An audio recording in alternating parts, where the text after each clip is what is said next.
네, 고구려에 이어서 백제 보겠습니다. 기출주제 네 번째가 되겠고요. 고구려 백제 신라의 두 번째 백제인데 건국 시기로는 두 번째로 들어가지만 사실 전성기만 따졌을 때 백제는 가장 먼저 전성기를 맞이했었던 국가입니다. 실제로 우리 생각 속에서 약간 과소평가된 나라이기도 하죠. 자, 키워드 여러 개가 나오는데 가장 전성기를 이루었던 근초고 왕에 대한 내용 지금 나올 거고 평양성을 먼저 공격했었던 전성기 시절 그리고 거의 망할 뻔했다가 다시 한번 일으킨 베이스를 마련했었던 옹진 시절의 무령왕이 22담로 설치, 그리고 그 아들인 성왕이 다시 사비로 이동하고 그리고 국호를 바꿨던 내용 체크가 되어 있습니다. 한번 보겠습니다.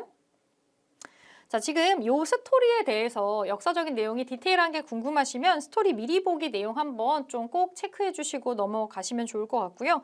자, 백제의 건국과 전성기 한번 보겠습니다. 건국에서 전성기에 이르기까지 약 500년 정도 이르는 시기 지금 한번 살펴보도록 할 텐데 백제의 건국과 성장, 한성 시기로 보겠습니다. 한성이라고 하는 거 서울이죠. 한성. 백제를 크게 세 덩어리로 나눠볼 수가 있어요. 생각보다 백제가 역사가 굉장히 길어요. 굉장히 길어서 백제 역사가 길쭉하게 본다라고 하면은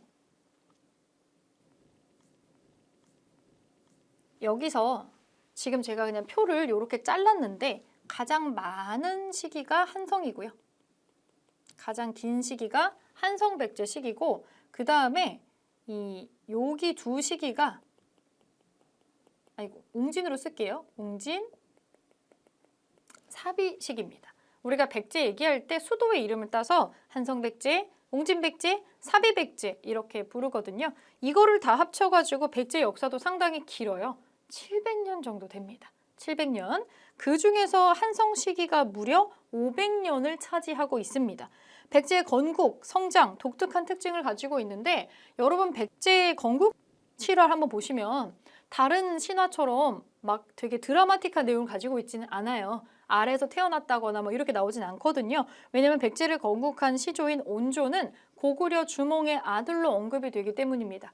주몽과 소선호 사이에서 태어난 아이로 언급이 되고 있죠. 그래서 어머니 소선호와 함께 남쪽으로 내려와서 한강 근처에서 이제 수도를 만들고 여기다 개국을 했다라고 나옵니다. 그 한성이라는 위치가 오늘날의 그 잠실 몽촌토성 일대라고 보고 있는 거죠. 한성이라고 하는 그 지역이 그 지역이라고 지금은 연구를 많이 진행을 하고 있습니다. 유적도 나오고 있고요. 그래서 건국 자체를 한강 유역에서 했기 때문에 그래서 가장 먼저 전성기를 이룩했다라고 나오는데 여러분들이 전성기를 배우실 때 학습을 하실 때 중요하게 생각할 수 있는 포인트는 한강입니다. 한강. 한강이 왜 중요하느냐?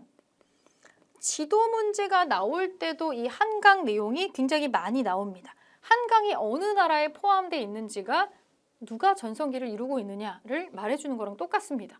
한강, 지금처럼 비행기 뭐 이런 거 없었던 시대, 고속도로 없었던 시대에 그 역할을 다 도맡아 해주는 게 바로 한강이라고 보시면 되고 한반도 지도를 전체 놓고 봤을 때 한강은 이 한강 일대가 거의 배꼽에 해당하는 중앙부에 있고요. 바닷가랑 매우 가깝죠. 무슨 뜻인가요? 한강의 지역에서 한강의 물이 서해 바다로 빠져나가요. 그러면 바닷길이 바로 연결이 되어서 그 당시에 동아시아에서 가장 발전된 국가였던 중국으로 바로 갈 수 있는 루트가 있었다라는 얘기입니다. 발전된 문물을 바로 들어올 수 있는 루트가 한강 루트인 거예요. 그래서 이거를 먼저 차지하고 있는 국가는 빠르게 발전할 수밖에 없었던 거거든요. 일단 뭐 땅 자체가 기름지기도 하고요. 위치도 굉장히 좋고 한강이 전국에 있는 강들하고 지류가 다 연결이 돼요. 그래서 지방에서 세금을 거둘 때 쌀을 걷든 뭘 걷든 이거를 이동시키는 루트로도 최적이었다라고 보시면 됩니다. 한강의 중요도는 여기에 있는 거죠. 그래서 한강 유역에 아예 개국을 했기 때문에 이 고구려나 신라나 이런 다른 나라보다 유리한 조건에 있었고 가장 먼저 전성기를 이루었던 국가다. 이렇게 보시면 되겠습니다. 한성 시기에 전성기가 한번 왔었죠.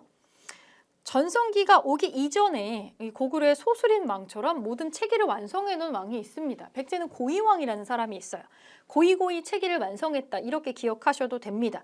율령을 반포하고요. 관등제를 정비하는데 우리가 아까 고구려에서 특이했던 점은 고대 국가를 완성시키는 세 가지 조건을 고구려는 한 사람이 다 하죠. 그런데 여기는 조금 나뉘어 있다라는 특징 또 볼 수가 있겠습니다. 자, 고이왕이 법을 발표를 하고 삼국 중에 가장 먼저 율령을 반포를 합니다. 제일 먼저 전성기가 왔다고 했었죠. 체제 마련도 가장 먼저 했을 겁니다. 관등제를 정비하는 거하고 율령 반포는 묶여 있습니다. 이 율령 안쪽에 이 내용이 들어가 있어요. 관등, 관리의 등급입니다. 관리의 등급을 매겼다라는 건 이들 제일 꼭대기에는 왕이 있다라고 보시면 되겠죠. 육좌평 16관등제를 기본 골격으로 만들어서 신하들을 줄을 세웁니다. 신하들을 줄을 세우고요. 그리고 이것만 한 게 아니고 공복을 또 제정을 해요. 공복 제정은 뭔가요?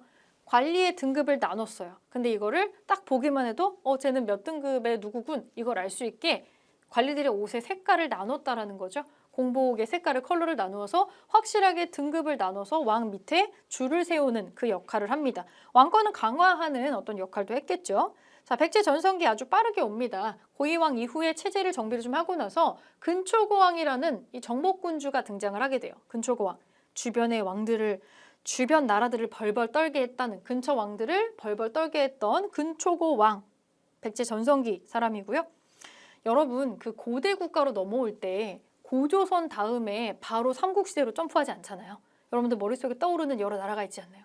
한반도 지역에 이름이 비슷한 세 개의 나라가 있습니다. 마한, 진한, 변한이라는 나라가 있죠.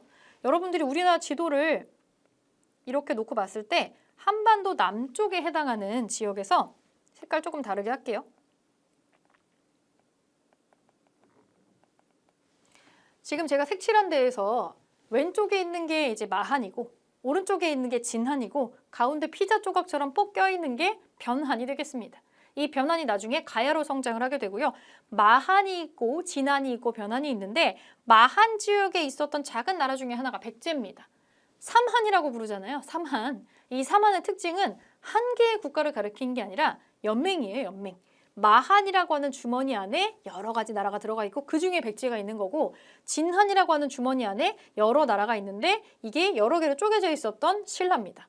그리고 변한이라는 주머니 안에 여러 개의 나라가 쪼개져 있는데 이 쪼개진 나라들은 그 여러 개가 그대로 가야 연맹이 된다라고 보시면 돼요.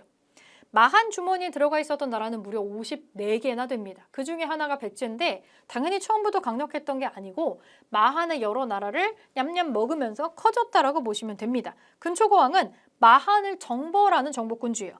마한 지역의 작은 나라들을 전부 냠냠 먹고 전라도 지역 일대를 이 풍요로운 전라도 일대를 전부 차지하면서 백제를 아주 견고하게 만들어준 전성기의 왕입니다. 그리고 심지어 고구려를 먼저 선제 공격을 했었던 유일한 시기였다고 보시면 됩니다.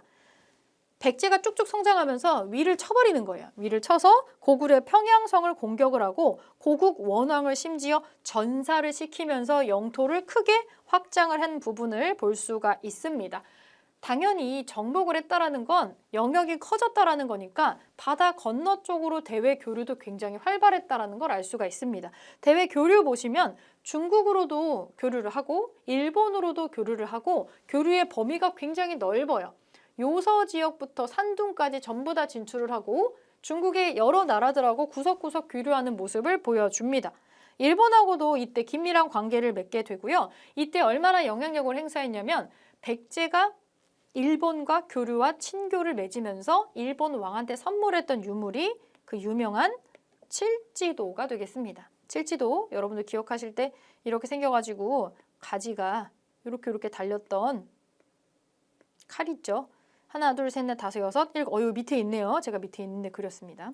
여기 칠지도가 또 보이죠. 아마도 근초고왕 시기에 만들어서 일본 왕에게 하사를 했을 것으로 생각되는 금속재의 이 검입니다. 칠지도. 그래서 얼마나 큰 영향을 미쳤는지를 보여주는데 굳이 바다 건너 일본과 친하게 지낸 이유는 혹시라도 전쟁이 벌어졌을 때 군사적인 거를 받을 수 있다라고 생각을 했기 때문인 것 같아요. 여러 가지 만반의 준비 중에 하나였던 것 같은데 실제로는 정말로 백제가 위기에 처했을 때 일본이 현실적인 도움을 주지는 못합니다. 왜냐하면 일본이 바다를 건너서 넘어왔을 때는 이미 백제가 멸망한 다음이었기 때문에. 하지만 나중에 백제가 멸망했을 때 백제의 왕족들이 많은 사람들이 일본으로 넘어가서 이제 일본의 왕실과 혼인을 맺으면서 이걸 이어갔다라는 기록들은 찾아볼 수가 있어요. 일본은 아직도 천황에 있잖아요. 아직도 왕이 있죠. 일본 천황이 뭐 공개석상에서 한번 이런 얘기를 한 적이 있어요. 내 몸에는 우리 천황가의 몸에는 백제인의 피가 흐르고 있다라고 얘기를 해서 일대 파란이 일었던 적이 있는데, 그렇다고 해서 일본이 백제의 후손이다 뭐 이런 건 아니고요. 그냥 그런 식으로 교류가 있었다라는 거 정도로 아시면 될 것 같아요. 그리고 백제가 이때의 근초고왕 시기에 서기라는 역사책을 편찬했다라는 기록이 있습니다. 안타깝게도 책이 남아있진 않아요. 여러분 역사책도 종종 나오는데, 여러분 역사책은 약간 인스타그램 비슷한 거로 생각하시면 돼요. 여러분이 인스타그램에 사진을 올릴 때 가장 잘 나온 거 올리려고 하잖아요. 마찬가지입니다. 이 역사책을 편찬할 때에는 그 국가가 가장 잘 돼서 자랑할 만한 일이 있었던 시기에 그때 하려고 하죠. 비슷한 거라고 보시면 될 것 같아요. 뭐 요새 나의 인생에서 가장 빛나고 아름다웠던 시절을 남기기 위해서 바디 프로필 같은 것도 많이 찍잖아요. 역사서의 편찬은 이거랑 연결이 많이 된다라고 보시면 될 것 같습니다. 자, 그리고 침류왕 때가 되면은 침류왕 때 중국 동진에서 온 승려를 통해서 마라난타를 통해서 마침내 불교까지 수용하고 공인하게 되면서 여러 가지 조건 중에서 이 불교 수용이라고 하는 고대 국가의 조건도 갖추게 됩니다. 침류왕 이름이 조금 어려운데 이것도 여러 가지 암기 방법 중에서 동진에서 불교가 침류해서 들어왔다 뭐 이런 식으로 외우기도 합니다. 이거는 그냥 발음의 유사성으로 많이 외우는 건데 암기를 하는 법이 반드시 한 가지로 정해져 있는 건 아니고요. 그냥 편한 방식으로 외워주시면 될 것 같아요. 자, 백제는 가장 먼저 자리를 잡고 가장 먼저 전성기를 이루고, 그리고 위기를 나중에 당연히 맞이를 하게 되겠죠. 백제가 삼국 통일하지 못했으니까. 백제의 위기 시기 한번 보겠습니다. 백제의 위기. 고구려의 전성기가 오는 시기가 백제한테 위기입니다. 고구려가 팽창하면서 밑에 있었던 백제가 눌리게 되는 모양새를 얻게 되겠죠. 4세기는 백제의 전성기인데 그 뒤시기인 5세기가 고구려의 전성기입니다. 그러면서 위기를 맞이하게 돼요. 고구려 장수왕이 평양으로 천도를 하면서 남쪽으로 내려오려고 점점 준비를 하고 있습니다. 여기에 놀래서 신라의 눌지마리간하고 나제 동맹을 한번 맺어놨어요.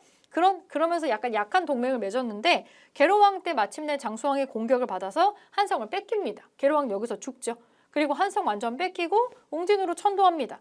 여기서 또 한 번 위기를 맞고 한 번 더 이 나제 동맹을 견고히 하죠. 이번에는 결혼 동맹을 맺어가지고 어떻게든 생존을 하기 위해서 필사적으로 노력을 하게 됩니다. 이 문주왕 때 그렇게 하게 되는 거죠. 백제를 다시 일으키기 위해서 굉장히 노력을 많이 하게 돼요. 이 문주왕 때 계로왕이 전사하고 한성을 빼앗기게 되니까 옹진으로 천도를 하게 되고, 다행히 계로왕이 죽을 때 한성에 문주왕이 없었어요.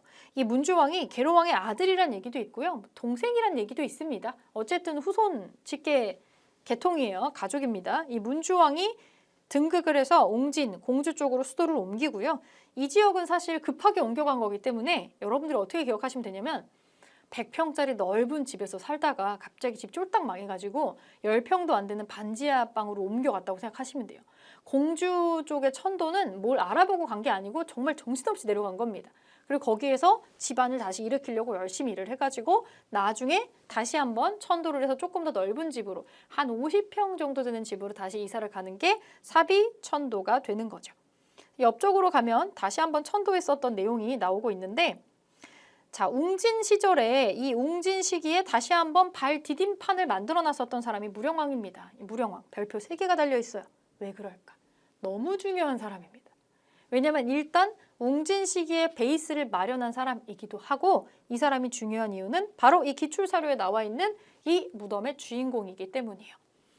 무령왕의 무덤이, 무령왕과 왕비의 무덤이 그대로 나왔기 때문에 거의 삼국의 역사서의 내용을 뒤바꿀 정도로 굉장한 발견이었거든요. 무령왕의 업적은 여러 가지가 있는데 다시 한번 이 백제를 일으키기 위해서 여러 가지 체제 정비를 시작을 해요. 22담로를 설치했다라고 나옵니다. 22담로.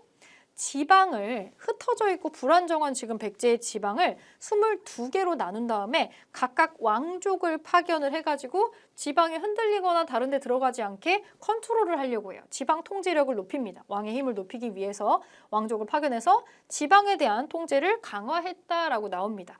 여러분 여기서 무령왕의 22담로가 있고 무령왕 뒤에 나오는 성왕이 22부 설치한 게 나와요. 그건 조금 다른 얘기입니다. 한 번 더 얘기하겠지만 무령왕 다음에 등장하는 성왕이 설치한 거는 지방 행정구역을 나누는 게 아니고 중앙의 관청을 나누는 거예요. 그러니까 22부는 중앙관청이고 22담로는 지방 관제에 해당하는 거기 때문에 아예 개념이 좀 다르다라고 보시면 될 것 같아요. 자, 무령왕의 대외교류, 무령왕이 다 쓰러져가는 백제를 어떻게 다시 일으켰는지가 나오는 대목인데 활발한 대외교류를 통해서 무역도 활성화시키고 교류를 활성화시켜서 다시 한번 백제의 영화를 찾기 위해서 노력을 많이 합니다. 베이스를 마련을 하는 거죠. 중국의 남조하고 교류를 했다라는 증거로 양직공도라는 게 있고요. 양나라에서 자기네 나라에 조공바치러 오는 사람들에 대한 사신들을 그려놓은 그림이 있어요. 그 그림 안에 백제 사신이 등장을 합니다. 그리고 무령왕릉, 뭐 별표를 몇 개를 쳐도 부족하지 않은데 이 무령왕릉이 발굴 50주년도 좀 지났죠. 이 무령왕릉은 우연한 기회에 발굴된 유적이 되겠고요. 무령왕릉이 있었던 그 지역이 원래 송산리 고분군이라는 데가 있는데 공주 지역에 이 송산리 고분군이 큰 언덕이 하나 있고 여기에 원래 큰 언덕이 하나 있고 여기 앞에 무덤이 다른 게 있었어요. 귀족이나 왕족의 무덤으로 추정되는 여러 개 무덤이 있었는데 일제강점기 때 전부 도굴됩니다. 다 비어있어요. 텅텅. 그런데 이 무덤들이 기대했었던 뒤에 이 엄청난 이 동그란 언덕이 일본 사람들도 이게 그냥 언덕인 줄 알았던 거예요. 무덤이 기대해 있는 언덕이다. 산이다. 이렇게 생각했는데 사실은 요게 무령왕과 왕비의 무덤이었던 거죠. 그래서 공사 중에 배수로 공사 중에 우연히 발견이 되어서 1800년이 넘는 시간 동안에 한 번도 이 뚜껑을 아무도 열지 않았던 거예요. 타임캡슐이 열린 거죠. 그래서 여기에서 그 유물이 굉장한 개수가 나왔습니다. 거의 뭐 4,000개가 넘는 유물이 나와서 지금 공주 가면은 그냥 아예 무령왕릉 컨셉으로 박물관이며 뭐며 다 돼 있는 거 볼 수가 있고 지금 옛날에는 송산리 고분군이라고 했는데 지금은 무령왕릉이라고 유적지 이름도 완전히 바뀌었고요. 이 무령왕릉은 아예 무덤에 보면은 관도 그대로 있었고 그 앞에 이 비석이 엎어져 있었는데 이 무덤이 무령왕이랑 왕비의 무덤이다 라고 아예 써 있었어요. 삼국시대 무덤 중에서 주인공 이름표가 나온 무덤은 이거 한 개밖에 없습니다. 주인을 정확히 알 수 있는 무덤이라는 거죠. 그래서 무령왕릉이라고 이름도 붙일 수가 있었고요. 이 무덤의 특징도 특징이지만 주인을 알 수 있는 백제의 유일한 무덤, 타임캡슐 같은 역할을 해주고 있어서 이게 2015년에 공주, 부여, 익산을 묶어가지고 유네스코 올릴 때 여기에도 같이 들어가서 현재 유네스코 세계문화유산이기도 합니다. 1971년에 발굴이 되었고 무덤 안에 묘지석을 통해서 주인을 알 수가 있고 중국의 남조의 영향을 받아서 약간 벽돌로 쌓은 이글루 같은 양식을 하고 있습니다. 이거 우리나라 양식 아니고 중국의 남조의 양식이다라는 거 볼 수가 있습니다. 자, 백제는 한번 크게 망할 뻔했지만 다시 한번 무령왕을 통해서 공주에서 베이스를 다시 한번 마련을 하게 되고 그 아들인 성왕이 이제 조금 더 넓은 집으로 이사를 한번 또 갑니다. 무령왕의 아들인 성왕. 얼마나 이룬 것이 많으면 이룰 성자를 받았겠어요. 왕은 죽으면 생전의 업적을 평가하면서 보통 시호를 받습니다. 이룰 성자 받는 거 조선시대에도 성왕 나오지 않습니까? 9번째 임금에 성왕이 있죠? 한 게 많아서 그래요. 이룬 게 많아서 성왕이라는 시호를 받은 겁니다. 이 무령왕의 아들도 마찬가지예요. 성왕이라는 시호를 받았는데 사비로 천도를 해서 더 넓은 지역으로 수도를 한 번 더 옮기고요. 대외 진출이 용이한 지역으로 옮깁니다. 그리고 나라 이름 한번 바꿔요. 나라의 이름을 남부여로 고칩니다. 남쪽의 부여의 영광을 다시 한번 재현한다라는 뜻으로 국호도 바꿉니다. 그리고 체제를 정비를 하죠. 아까 제가 말씀드렸던 거 여기 나옵니다. 중앙관청을 22부로 만들었다라고 나오죠. 이거는 중앙에 관제가 있으면 관청이 있으면 여기에 무슨 부 이런 식으로 중앙에서 일하는 관리들의 부를 나눴다라는 얘기고 앞서서 아버지가 했던 거는 지방의 구역을 덩어리로 나누어 가지고 사람을 파견하는 거였어요. 중앙과 지방이라는 가장 큰 차이점이 있습니다. 행정구역 정비하죠. 수도 옮겼으니까. 베이스 캠프가 달라졌잖아요. 다시 한번 땅을 정리할 필요가 있겠죠. 그래서 수도를 5구역으로 지방을 5구역으로 정비하는 역할을 또 하게 됩니다. 그리고 한강 유역 뺏긴 거 얼마나 찾고 싶겠어요. 여기를 찾기 위해서 신라의 진흥왕이랑 동맹을 맺습니다. 진흥왕이랑 연합을 하죠. 진흥왕이랑 연합해서 고구려를 공격을 했고 아주 일시적으로 한강 하류 지역을 잠깐 되찾습니다. 한강의 하류 지역이 되게 중요한 지역인데 하류 지역이 서해 바닷가로 연결되는 루트예요. 이걸 가지고 있으면 중국이랑 소통을 하기가 좋은 거죠. 이 지역은 탐나는 지역입니다. 애초에 진흥왕은 신라가 구석에 조그마하게 있잖아요. 그 위에 땅, 상류 지역을 준다라는 거에 동의해가지고 합작을 했던 건데 사실 애초에 여기서 만족할 생각이 아예 없었던 거죠. 애초부터 진흥왕은 아마 배신할 생각을 하고 있지 않았을까. 정말 탐나는 거는 하류 지역입니다. 그래서 약속을 깨고 이 영토를 회복하자마자 역으로 성왕을 공격을 해서 하류 지역을 빼앗습니다. 신라 진흥왕이 배신을 하죠. 여기에 성왕이 부들부들합니다. 사실 고대 국가들 중에서 신라를 사람들이 되게 많이 무시했어요. 정착을 하는 데마도 굉장히 오랜 시간이 걸렸고 국토 자체가 굉장히 자그마했고요. 그래서 이제 백제 성왕이 감히 신라 주제에 우리를 배신해? 약간 부들부들했던 게 있어서 이걸 다시 되찾기 위해서 관산성에서 전투를 통해서 이걸 다시 되찾으려고 했는데 약간 신라의 진흥왕을 너무 업수히 봤던 것 같아요. 진흥왕은 이미 모든 준비를 다 해놓고 내부에 첩자도 다 심어놓고 있었는데 이걸 몰랐던 거죠. 그래서 이 그 성왕이 자기가 직접 엄선된 별동대를 이끌고 기습을 해야지라고 50명의 별동 기습대를 데리고 갔는데 이미 이렇게 작은 단위로 움직인다라는 걸 진흥왕이 접수를 하고 있었고 오히려 함정을 파가지고 몰살을 시키게 돼요. 여기서 성왕은 전사를 하게 됩니다. 잔인한 풍모로 좀 유명했어요. 이 뒤로 이 신라와 백제는 돌이킬 수 없는 강을 건너게 되는데 보통 전쟁을 해서 타국의 왕이 전사를 하면 그래도 이 도의상 시신은 줘요. 장례를 치러야 되잖아요. 근데 진흥왕은 시신을 주기는 줬는데 머리를 잘라서 머리는 안 주고 몸만 줍니다. 몸만 줘서 장례를 치를 때 온전한 시신으로 치르지 못하게 하죠. 당연히 백제에서는 부들부들할 만한 일이죠. 그 머리를 어떻게 했냐를 놓고서도 진흥왕의 인격에 좀 문제가 있는 거 아니냐 이런 얘기가 나와요. 그 머리를 신라의 군대 막사에 군인들이 올라가는 그 막사 계단이 있어요. 흙계단이 있는데 거기 밑에다가 묻었다라고 되어 있습니다. 그래서 이 군인들이 다 밟고 올라가도록 했다. 굳이 이럴 필요가 있었는지는 잘 모르겠어요. 아마 본인은 군대에 사기를 조금 올리고 그러기 위해서 이런 방법을 썼나라고 하기에도 조금 잔인한 행동이라고 보여집니다. 진흥왕 이름이 왜 진흥왕이겠어요? 크게 진흥시켜가지고 진흥왕인 거죠. 그래서 신라를 작은 국가에서 팍 올라가게 만들어준 신라는 전성기가 진흥왕 시기에 오게 되는 겁니다. 자, 관산성 전투에서 패하게 되면서 성왕이 여기에 전사를 하게 되면서 이 백제는 돌이킬 수 없는 대로 또 나락으로 굴러 떨어지게 되는 거고요. 그리고 나서 무왕이 등장을 하는데 여러분 그 무왕이라고 하면 선화공주 이야기 아마 기억나실 겁니다. 선화공주와의 러브스토리 유명한 사람인데 이미 성왕의 죽음으로 인해서 백제가 또 크게 흔들려요. 그래서 무왕 때는 다시 한번 수도로 옮기려고 했다라고 연구가 되어 있습니다. 익산으로 천도하려고 시도했다라고 나오는데 실제로 지금 남아있는 게 없어가지고요. 여기에 수도를 완성하지 못하고 백제가 망했다라고 보여져요. 새로운 큰 수도를 완성하지는 못하고 다만 이 익산 쪽에 미륵사라고 하는 국가 사찰이 크게 있었다라는 터가 확인이 됩니다. 미륵사지가 있고 좀 많이 망가진 상태지만 미륵사지에 무너진 탑도, 석탑도 볼 수가 있어요. 그래서 익산이 금마저라고도 불렸는데 수도로 활용이 됐는지는 확실하지 않습니다. 그런데 어쨌든 여기에 대규모 사찰터가 남아있고 여러 가지 정황상 수도의 역할을 근사치에 가깝게 겸했다라고 보고 있기 때문에 백제의 역사를 연결해서 보여주는 중요한 유적이라고 생각을 많이 합니다. 그래서 이 익산까지 묶어가지고 공주, 부여, 익산의 세 군데의 이 세 지역에 8개의 유적지를 묶어서 백제 역사 유적지구 2015년에 유네스코 세계문화유산으로 등재가 됐죠. 좀 안타까운 건 500년에 해당하는 한성 시기의 백제 유적은 여기에 포함되지 않았다라는 사실입니다. 자, 어쨌든 익산도 이 유네스코에 해당하는 곳이니까 미륵사의 이름도 한번 기억을 해주시고 백제 어떻게 망했을까요? 이 백제에 반짝하고 잠깐 떠올랐던 사람이 의자왕이에요. 백제 마지막 왕인데 여러분들이 생각하는 의자왕의 이미지 막 삼천궁녀 아니에요. 삼천궁녀 얘기는 나중에 만들어진 얘기에 좀 가깝고요. 이분이 마지막에 약간 술과 이런 방탕을 안 즐겼다는 건 아니에요. 하지만 처음부터 이런 사람은 아니었다라는 게 좀 중요한 포인트입니다.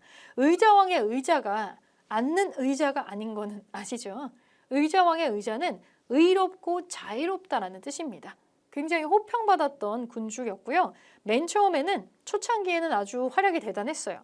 신라를 먼저 공격해가지고 대야성을 포함해서 이 대야성을 포함해서 40개가 되는 신라의 국경지대 성들을 다 빼앗습니다. 대야성은 어디냐면 사람으로 친다면 굉장히 중요한 급소에 해당하는 목덜미 정도 될까요? 머리에 아주 해당하는 아주 중요한 여기를 치면은 바로 신라로 들어가는 길목이 되는 굉장히 중요한 국경지대의 성입니다. 이 대야성을 함락을 시키면서 신라를 공포에 떨게 했었던 사람이에요. 대야성을 지키고 있었던 성주 부부가 그 신라 김춘추의 딸이에요. 딸하고 사위 부부입니다. 당연히 김춘추는 대야성에서 자기 딸 부부가 죽은 거에 대해서 부들부들 했겠죠. 대야성을 함락시키면서 아주 큰 공을 세웠던 사람이지만 나중에 어떤 이유에선지 방탕함에 빠졌다라고 언급이 되고 있고요. 이 과정이 굉장히 부자연스럽기는 합니다. 역사라고 하는 건 승자의 기록이기 때문에 어떤 식으로 가감이 되었을지도 모른다라고 생각을 해볼 수가 있겠고, 자, 멸망 어떻게 했을까? 나당연합군 생기죠. 이 대야성도 뺏기고 신라가 이대로는 도저히 안 되겠다 싶어서 외부 세력을 끌어들이게 됩니다. 사실 본래 김춘추가 군대를 청하려고 했던 거는 고구려인데 영계소문이 군대를 주지 않았어요. 심지어 감옥에 가두기까지 했죠. 김춘추가 기지를 발휘해서 이 고구려를 탈출한 다음에 강 건너 타민족이죠. 중국의 당나라에 가서 요청을 하는데 당나라가 신라를 뭐 가엾게 여겼다거나 그런 건 절대 아니고 당나라도 머리를 쓴 거죠. 저 눈에 가시 같은 고구려를 멸망시키기 위해서는 한반도 내부에서부터 붕괴를 시키는 게 낫겠군. 만약에 여기에 성공한다면 한반도 전체를 나중에 당나라 손에 넣을 수도 있겠어. 라고 서로 동상이몽을 했던 것 같아요. 서로 원하는 바가 달랐던 거죠.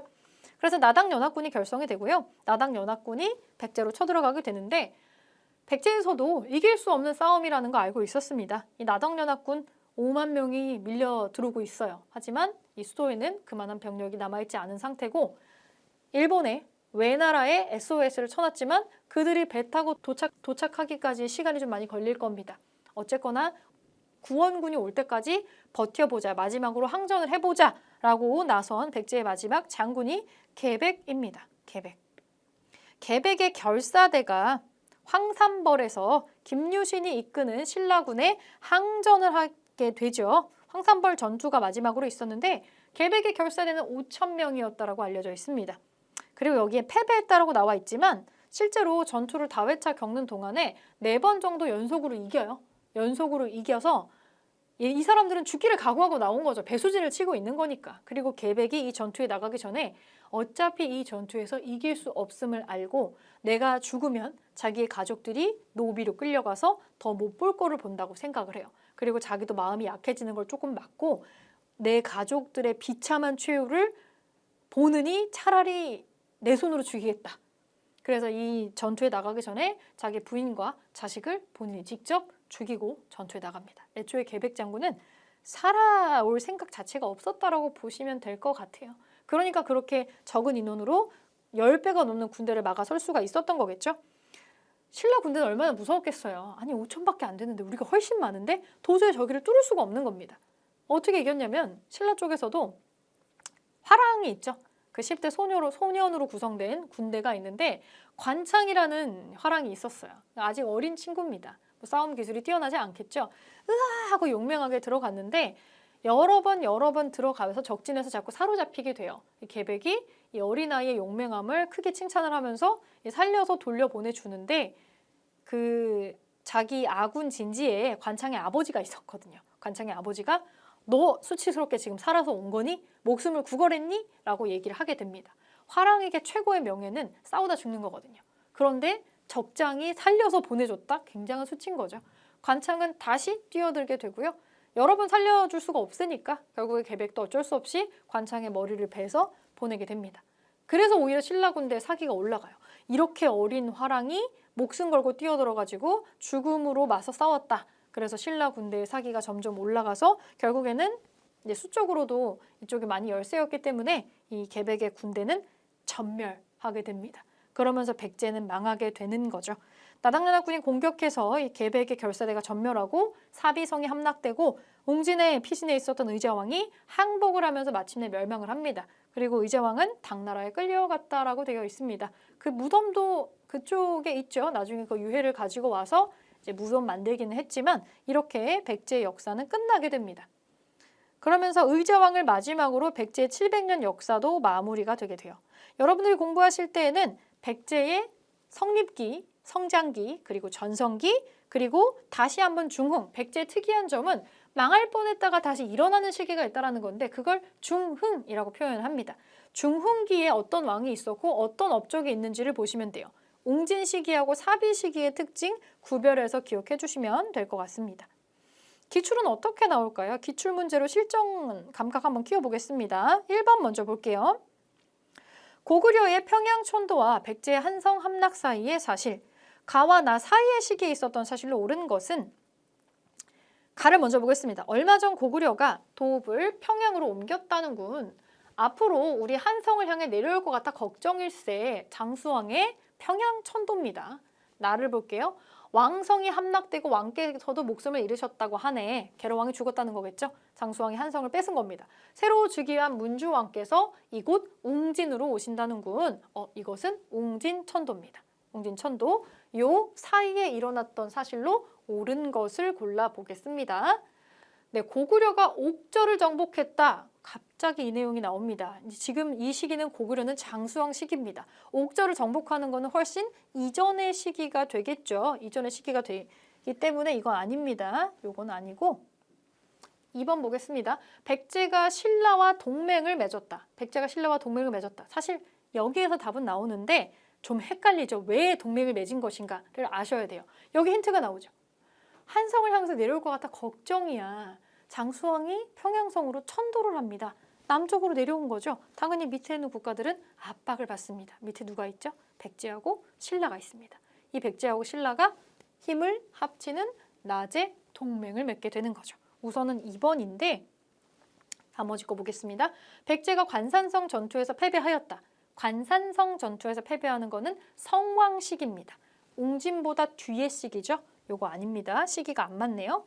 고구려가 안시성에서 당군을 물리쳤다. 안시성 전투가 나오는 거는 장수왕이 아니고 더 훨씬 뒤의 시기가 되겠죠. 시기적으로 맞지 않습니다. 그래서 답은 2번이 되겠습니다. 백제가 신라와 동맹을 맺었다. 그래서 시기를 추정할 수 있는 거.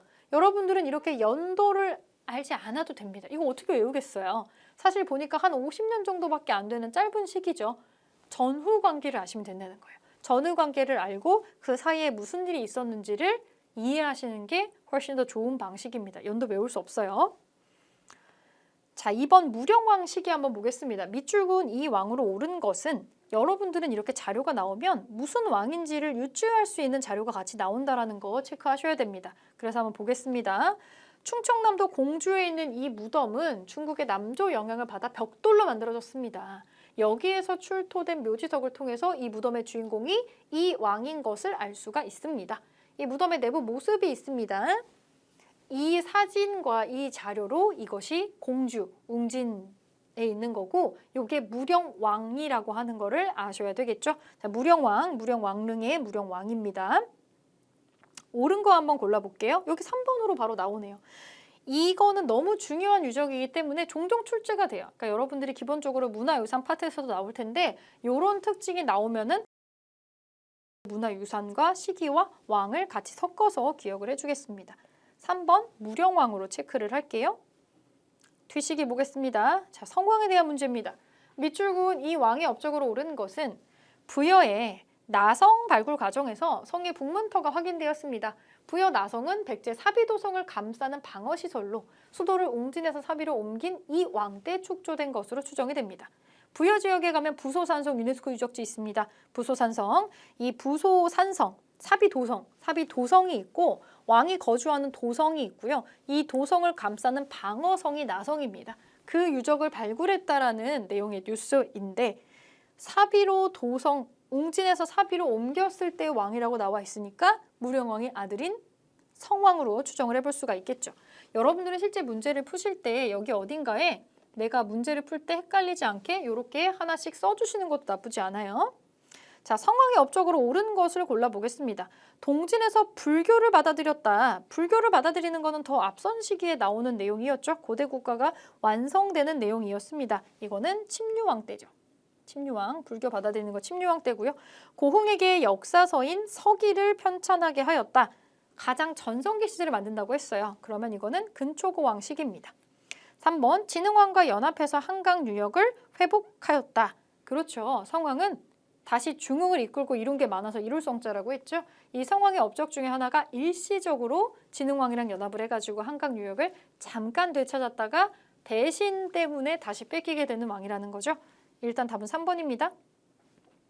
3번이 답이고, 대야성을 비롯한 신라의 40여 개 성을 빼앗은 거는 마지막 왕이었던 의자왕이 되겠습니다. 자, 여기에 성왕의 업적 내용 정리되는 거 한번 체크해주고 4번 보겠습니다. 가국가에 대한 설명으로 옳은 것은, 이곳은 가국가가 고구려의 공격을 받아서 옮긴 도읍으로 당시에는 웅진성이라고 불렸습니다. 공주입니다. 공주. 2015년 유네스코 세계유산으로 등재되었습니다. 이거 공주의 공산성이라는 유적지입니다.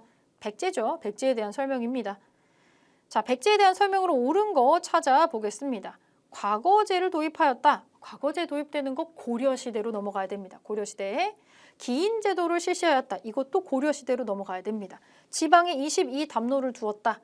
백제고 22담로 요 시기에 있었던, 이 웅진 시기에 있었던 무령왕이 하는 거니까 3번이 백제의 특징으로 적당하겠죠. 신분제도인 골품제도, 이거 신라의 대표적인 특징입니다. 그래서 3번으로 여러분들은 답을 찾아줄 수가 있겠습니다. 네, 고대 국가 중에서 앞부분의 상당 부분을 차지하는 고구려와 백제를 한번 살펴보았습니다. 그럼 이제 다음번에는 고구려, 백제, 그리고 신라가 나오죠. 가장 약골이었지만 삼국을 통일하는 주인공이 되는 신라에 대해서 살펴보도록 하겠습니다.